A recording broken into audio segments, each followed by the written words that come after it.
சட்டம் மாறி வந்து மண்ணை முட்டும் காலில் சூழ்ந்து கைகள் தட்டும் வாழியவே என்னவராட்சி திசைகள் எட்டும் நம்மவராற்றல் விண்ணை முட்டும் எட்டு திக்கும் முரசு கொட்டும் வாழியவே. வெறும் கனவுதானே, மறந்துவிடு. கனவு போலவே தோன்றவில்லை, உண்மை நிகழ்வு போலவே இருந்தது. நீ எப்போதும் அதை பற்றியே நினைத்துக் கொண்டிருப்பதால் தான் உனக்கு அப்படி தோன்றுகிறது. செழியனை பணையப் பொருளாக வைத்து இரு பேரரசுகளை மிரட்டிக் கொண்டிருக்கும் இருங்கோவேள் அவ்வளவு எளிதாக செந்தலையார் செழியனை கொள்ள அனுமதிப்பானா என்ன? அப்படி சொல்லுங்கள், இது எனது வீண் பிரமைதான். ஆமாம், தாங்கள் எங்கு சென்றீர்கள்? சிறிது நாட்களாகவே தாங்கள் ஓய்வின்றி சுற்றிக் கொண்டிருப்பது போல் தெரிகிறது. நாட்டை மீட்க போராடுபவன் அலைந்து திரிவதை எல்லாம் ஒரு பொருட்டாக நினைக்க முடியுமா? என்ன சொன்னீர்கள்? நாட்டை மீட்க போராடுகிறீர்களா? அது அது வேறொன்றுமில்லை. நாட்டின் கௌரவத்தை மீட்க போராடுவதைத்தான் அப்படி சொன்னேன். ஓ, அந்த கொடியவன் இருங்கோவேலின் சிறையிலிருந்து செழியனை மீட்டு கொண்டு வந்தால்தானே பாண்டிய மன்னருக்கு கௌரவம். அப்பொழுதுதானே நான் மேற்கொண்ட பணியில் எனக்கு பெருமை கிடைக்கும். சரியாக சொன்னீர்கள். இருவேறு திசைகளில் புறப்பட்ட நதிகள் ஒரே இடத்தில் சங்கமம் ஆவதைப் போல் வேறு வேறு இடங்களிலிருந்து புறப்பட்ட நமது லட்சியங்களும் ஒன்றாகத்தான் இணைந்திருக்கின்றன. அதனால் தானே நாம் ஒன்றாக இணைந்து விட்டோம்.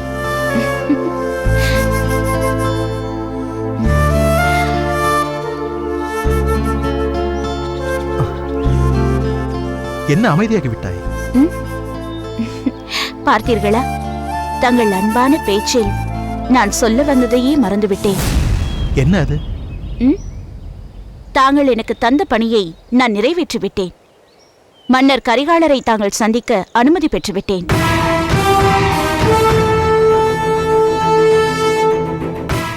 அப்படியா?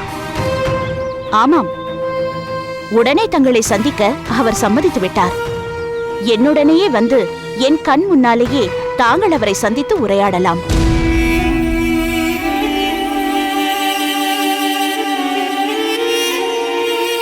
என்ன யோசிக்கிறீர்கள்? அது அது ஒன்றுமில்லை. இப்பொழுது அங்கு செல்வது அவ்வளவு உச்சித்தமா என்று யோசித்துக் கொண்டிருக்கிறேன். ஏன் அப்படி சொல்கிறீர்கள்?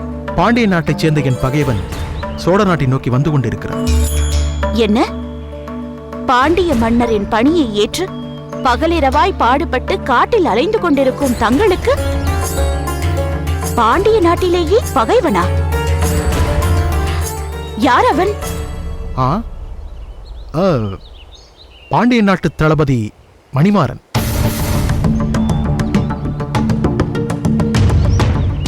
செழியன் எழுதியதாக ஒரு மடலை மணிமாறனிடம் கொடுக்கச் சென்ற இருங்கோவேலின் வீரனை கொன்று அந்த மடலை நீ கைப்பற்றினாய் அல்லவா? ஆமாம். அதன் பிறகு அவர்கள் வேறு யார் மூலமோ நமக்கே தெரியாமல் மணிமாறனிடம் அதே போன்று வேறொரு மடலை அனுப்பியிருக்கிறார்கள். அவன் என்ன செய்வது என்ற குழப்பத்தில் இருந்தபோது சோழ மன்னரின் அழைப்பு வந்திருக்கிறது. அதனால் இப்பொழுது அந்த மணிமாறன் கரிகாலரை சந்திக்க சோழ நாடு நோக்கி சென்றிருக்கிறான். அப்படியா செய்தி? அவனுக்கு ஏன் உங்கள் மீது பகை ஏற்பட வேண்டும்? நான் செடியனுடைய படைப்பிரிவில் அவரது அபிமானத்துக்குரியவனாக இருந்தேன். செழியனை சேர்ந்த எவரையும் மணிமாறனுக்கு பெரிதாக பிடிக்காது. இரண்டு படைத்தலைவர்களுக்கு இருக்கும் போட்டியில் நாங்கள் பலியாடுகளாகி விடுகிறோம்.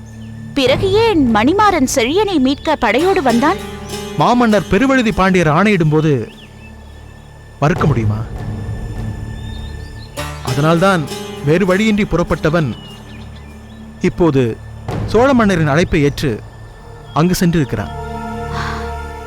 நல்ல வேளை, இந்த நேரத்தில் தாங்கள் அங்கு செல்லாமல் இருப்பது நல்லதுதான். நான் கூடிய விரைவில் சென்று ஏதேனும் காரணம் சொல்லி தாங்கள் வர முடியவில்லை என்று சொல்லிவிடுகிறேன். எதையாவது சொல்லி சமாளிக்கிறேன். அதுதான் சரி. அப்படியே செய்துவிடு. ம். மணிமாறன் அங்கிருந்து புறப்பட்ட மறுநாளே நான் வந்து கரிகாலரை சந்திக்கிறேன். ஆ, சரி. அப்படியானால் நான் புறப்படுகிறேன். சரி. முத்து, ம்?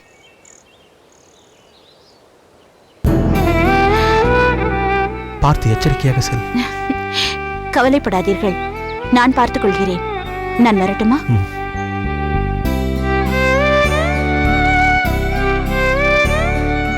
முத்துநகை, இன்னும் சில காலங்கள் நான் உன்னுடன் வாழ வேண்டும் என்று ஆசைப்படுகிறேன்.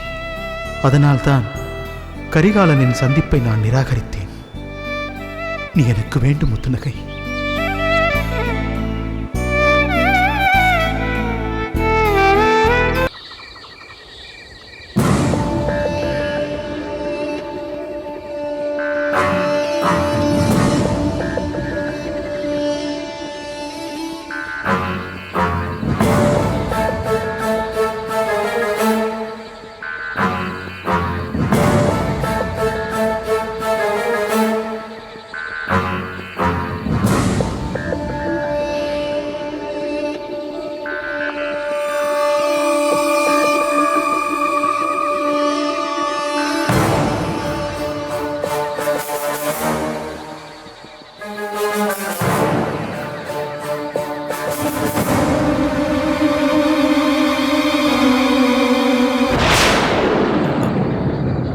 நீங்களா?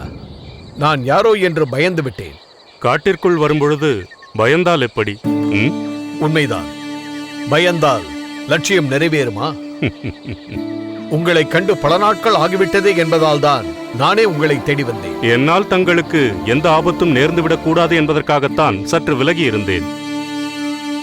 மகள் பிரிந்து சென்று விட்டாளே என்று வருந்திக் கொண்டிருக்கும் உங்களுக்கு என்னை பின்தொடர்பவர்களால் வேறு துன்பம் நேர்ந்துவிடக் கூடாதே என்பதற்காகத்தான் இப்படி இருக்கிறேன். அது போன்ற சிந்தனைகளே உங்களுக்கு வேண்டாம். நீங்கள் யார், எதற்காக இங்கு வந்திருக்கிறீர்கள் என்பது எனக்கு தெரியும். நான் உங்கள் மீது எவ்வளவு அன்பு கொண்டவன் என்பது உங்களுக்கு நன்றாக தெரியும். இடையில் உள்ள மற்றவர்களை பற்றி நாம் ஏன் கவலைப்பட வேண்டும்? தாங்கள் சொல்வதும் சரிதான். எதை பற்றியாவது தங்கள் ஆலோசனையை கேட்க வேண்டிய அவசியம் நேர்ந்தால் நிச்சயமாக வருகிறேன். நல்லது. நீங்கள் நாட்கணக்காக இங்கு சுற்றி கொண்டிருக்கிறீர்களே, தாங்கள் வந்த காரியம் எந்த அளவிற்கு நிறைவேறி உள்ளது? சற்று முயன்று நெருங்கிவிட்டது போல் தெரிகிறது. திடீரென்று சறுக்கி விழுந்தது போலும் தெரிகிறது. எது எப்படியானாலும் என்னை பற்றிய செய்திகள் சோழ மன்னருக்கு தெரியாதபடி பார்த்து கொள்ள வேண்டியது உங்கள் பொறுப்பு. உங்களுக்கு அந்த கவலையே வேண்டாம். எந்த காரணத்தை கொண்டும் தங்களை அவர் அறிந்து கொள்வதற்கு இடமளிக்கவே மாட்டேன். உங்களுக்காக நானே சிறைபட நேர்ந்தாலும் ஏற்றுக்கொள்வேனே தவிர தங்களை நெருங்க விடவே மாட்டேன். புலவர் பெருமானே, தங்களின் அன்பிற்கு நான் என்ன பரிகாரம் செய்யப் போகிறேன் என்றே தெரியவில்லை.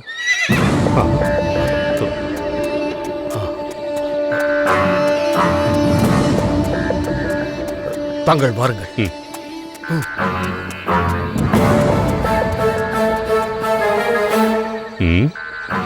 இந்த நேரத்தில் யாராக இருக்கும்? சற்று பொறுங்கள், இதோ வந்து விடுகிறேன்.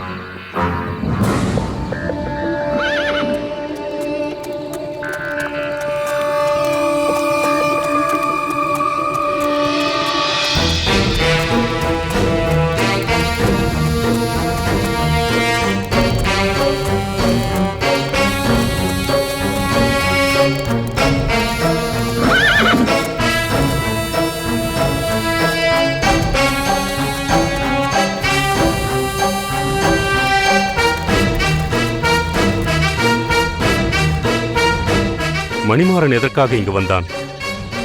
எதற்காக வந்தாலும் சரி, தாங்கள் அவன் கண்ணில் படவே கூடாது. அவன் உங்களை பார்த்து விட்டால் நீங்கள் வந்திருக்கும் காரியத்திற்கு இடையூறு ஏற்படும். நான் சென்று அவனிடம் பேசியபடி வேறு பக்கம் அழைத்துச் செல்கிறேன். தாங்கள் இங்கேயே இருங்கள். ஆகட்டும்.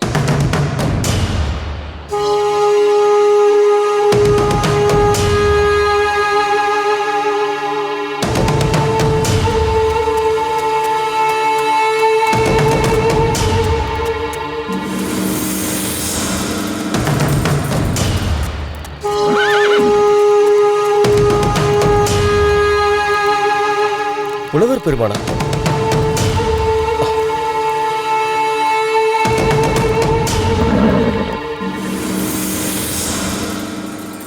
புலவர் பெருமானே, தாங்கள் இதென்ன அதிசயம்? பாண்டிய நாட்டின் படைத்தலைவர் காட்டிற்குள் என்ன செய்கிறார்? சோழ நாட்டின் பெரும் புலவர் இந்த முதிர்ந்த வயதில் இங்கு வந்திருக்கும் போது நான் வந்ததுதான அதிசயம்? என் மனவேதனைக்கு மருந்து கிடைக்குமா என்றுதான் வந்திருக்கிறேன். உடல் வேதனையை தீர்க்கத்தான் இங்குள்ள மருந்துகள் பயன்படுமே தவிர மனவேதனையை தீர்க்காதே. தாங்கள் இந்த காட்டில் யாரையோ தேடித் திரிவது போலல்லவா தெரிகிறது? நான் வேறு யாரை தேடப் போகிறேன்?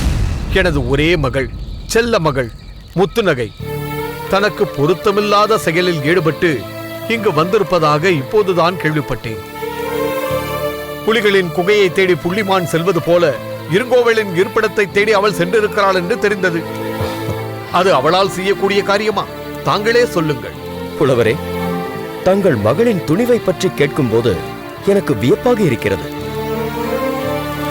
அவர் இருங்கோவேலின் இடத்தை தேடுகிறார் என்றால் என்ன பொருள்? தான் ஒரு பெண்ணாக இருந்தாலும் தன்னால் தன்னந்தனிமையில் சென்று செழியனை காப்பாற்றிவிட முடியும் என்பதுதானே பொருள். அது பெருமைப்பட வேண்டிய விஷயம் அல்லவா? அவரது வீரத்தை நாம் பாராட்ட வேண்டாமா? இவ்வளவு தைரியமாக தன்னம்பிக்கையோடு வந்திருக்கும் அவருக்கு தன்னை காப்பாற்றிக் கொள்ளவும் தெரியும். அதனால் அவரை தேடுவதை விடுத்துவிட்டு திரும்பிச் செல்லுங்கள். என் மகளையும் அவள் தேடித் திரியும் செழியனையும் காப்பாற்ற வழியே கிடையாதா? செழியனை காப்பாற்றுவதற்காக புறப்பட்ட இந்த மணிமாறன் தன் வழியை மாற்றிக்கொண்டு சோழ நாட்டுக்கு செல்ல வேண்டிய நிலை ஏன் வந்தது? செழியன் செய்த இழிவான செயலால் தானே? அவன் கரத்தால் எழுதி அனுப்பிய அந்த மடலால் தானே? அதனால் தானே நான் காட்டுக்குள் வராமல் சென்று விட்டேன். பிறகு எதற்காக இப்பொழுது இங்கு வந்தீர்கள்? எங்கள் நாட்டு படைத்தலைவனை பிடித்து வைத்திருக்கும் அந்த இருங்கோவேல் எப்படி இருக்கிறான், அவனது கோட்டை கொத்தளங்களின் வலிமை எப்படி இருக்கிறது என்பதையெல்லாம் தெரிந்து கொள்ள வேண்டும் என்ற ஒரு ஆவல் எழுந்தது. பின்னர் ஏதேனும் ஒரு நேரத்தில் அது பயன்படும் அல்லவா? அதற்காகத்தான் வந்தேன். அதற்காக படைத்தலைவரான தாங்கள் இப்படி தனியாகவா புறப்பட்டு வருவது? உங்களுக்கு ஏதேனும் நேர்ந்து விட்டால் சோழ மன்னருக்கு மேலும் சங்கடம் ஏற்படும் அல்லவா? புலவர் காரிக்கண்ணனாரே, தாங்கள் இந்த மணிமாறனின் வீரத்தை அறியாததால் தான் இப்படி பேசுகிறீர்கள். இந்த மணிமாறன் கோழை அல்ல. 100 பேர் வந்தாலும் எதிர்த்து தாக்கும் வலிமை பெற்றவன், துணிவு மிக்கவன். அதை மறந்துவிட்டு பேசுகிறீர்கள். அதை நான் மறுப்பேனா? சோழ நாட்டின் கடமையை தான் நினைவுபடுத்தினேன். இருக்கட்டும். இதற்கு மேல் தங்களை விட்டுவிட்டு தனியே தேடிச் செல்ல எனக்கு மனம் வரவில்லை. தங்களை பாதுகாக்க வேண்டிய கடமை இப்போது என்னுடையதாகிவிட்டதே. என்னோடு வாருங்கள், நாம் பூம்புகாருக்கு புறப்படுவோம். சரி, போகலாம். வாருங்கள்.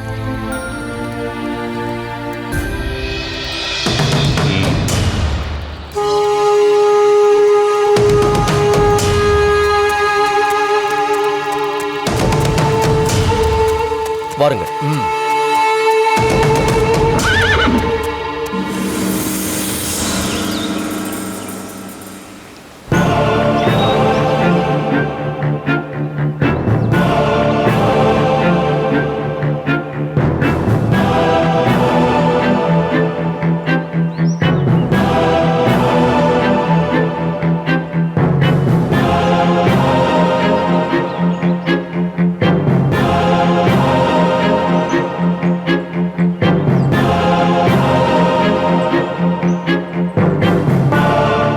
நான் ஏன் உங்களை என்னை சந்திக்க வேண்டும் என்று கூறினேன் தெரியுமா? காரணம் தெரியாது அமைச்சரே. ஆனால் ஒன்று மட்டும் எங்களுக்கு நிச்சயமாக தெரியும். என்ன? தாங்கள் எங்களை அழைத்து பேசினாலே புதிதாக ஒரு கட்டளையை பிறப்பிக்கப் போகிறீர்கள் என்று பொருள். அது மட்டும் தானா? அந்த கட்டளை நமது பாதுகாப்பிற்காகத்தான் என்றும் தெரியும். உன்னை பாராட்டுகிறேன். உன்னைப் போலவே இந்த வீரர்கள் ஒவ்வொருவரும் என் கட்டளையை ஏற்று அதன்படி நடந்தால் நம் மன்னரின் லட்சியத்தை விரைவில் நிறைவேற்றிவிட முடியும். தங்கள் கட்டளை எதுவானாலும் அதை உறுதியுடன் நிறைவேற்றுவோம். வீரர்களே, உங்களைக் கண்டு நான் பெருமிதம் அடைகிறேன். நாம் மிகவும் ஆபத்தான சூழ்நிலையில் நமது போராட்டத்தை நடத்திக் கொண்டிருக்கிறோம் என்பதை நீங்கள் ஒவ்வொருவரும் உணர வேண்டும். இதுநாள் வரை நம் கட்டுப்பாட்டுக்குள் பலவிதமான அசம்பாவிதங்கள் நடந்திருக்கின்றன.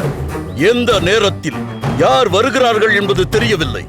அதனால் இன்று முதல் இந்த காடு நமது கட்டுப்பாட்டிற்குள் இருக்க முழு மூச்சுடன் செயல்பட வேண்டும். எந்த நேரத்திலும் யாரோ ஒரு எதிரி ஏதோ ஒரு வடிவத்தில் இங்கு வரக்கூடும்.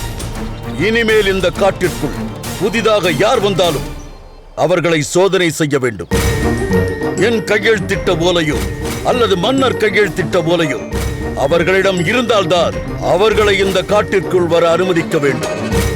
அதேபோல் இங்கிருந்து யாராவது சென்றாலும் எங்கள் அனுமதி பெற்ற ஓலை இருக்கிறதா என்பதை பரிசோதிக்க வேண்டும்.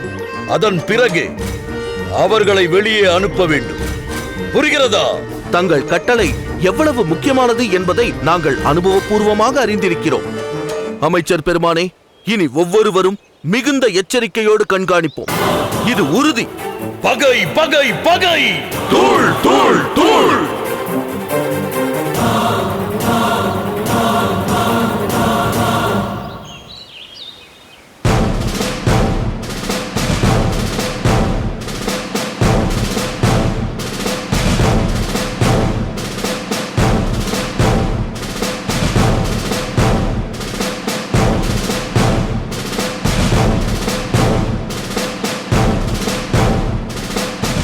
மன்னவா, தாங்கள் இந்த நேரத்தில் இவ்வளவு அவசரமாக ஏன் ஆலோசனை மண்டபத்திற்கு அழைத்தீர்கள் என்பதை அறிய ஆவலோடு காத்திருக்கிறோம்.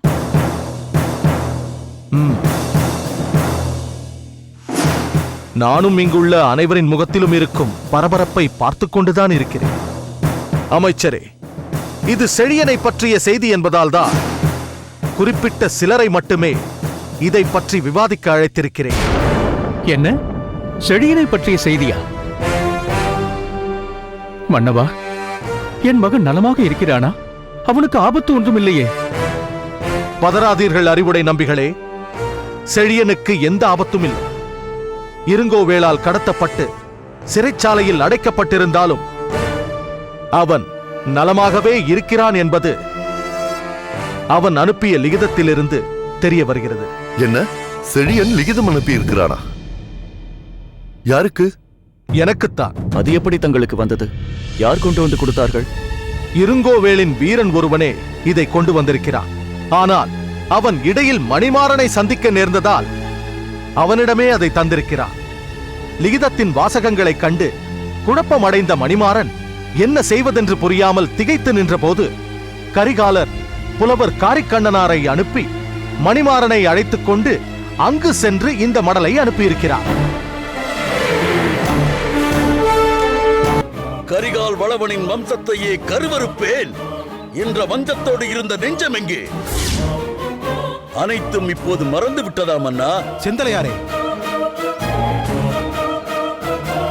உப்புல எல்லாமே சோடியம் குளோரைடு தான்.